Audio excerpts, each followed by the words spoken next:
Ignore these legs at the back. Yeah. Hey guys, so today I'm gonna do like this informative video. Basically, I'm just gonna show you guys how I packed my clothing for Depop and ship them away, because when I first started, I had no idea how to ship things at all. I really had to figure it out myself, and yeah, start.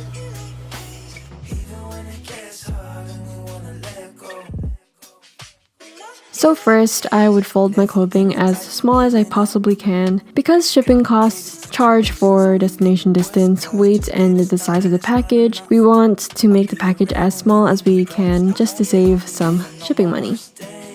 These next few steps aren't really mandatory, but I like to make my packages pretty so when customers open them up, they feel like really happy about their purchase. So next, I just wrap the clothing in this tissue paper, super inexpensive, and you can get that from the dollar store.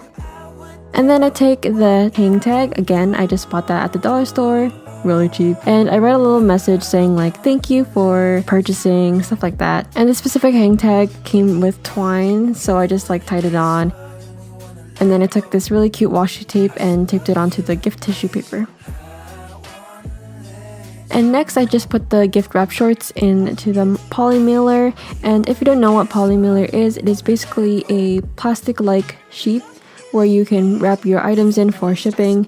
And they're super lightweight, cheap, and they are actually 100% recyclable. I got mine in the size 10 by 13 inches in a pack of 100 just for $20 on Amazon, not sponsored.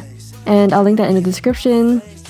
And just a little story. The first time I actually shipped something, I used the packaging from the post office itself, and for that alone was $2. And it wasn't even like lightweight, it was like pretty like heavy. And again, with the shipping costs and charges, they charge you by weight and size of the package. So you want your packages to be as light as you possibly can. And I was just like, I'm not gonna buy this packaging from the post office again, and I discovered poly mailers. And the poly mailer that I got from Amazon is only 20 cents each if you do the math. And yeah, I really like poly mailers.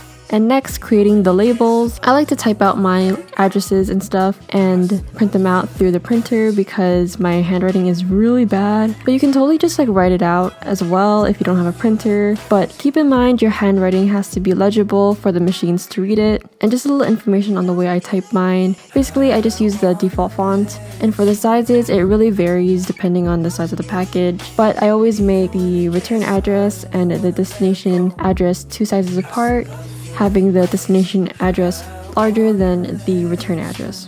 And then I just print it out and cut them out in like even rectangles. And then I place the destination address in the center and the return address in the top left corner. And then I just use this clear packing tape and I just tape them onto the poly mailer. And that's basically it.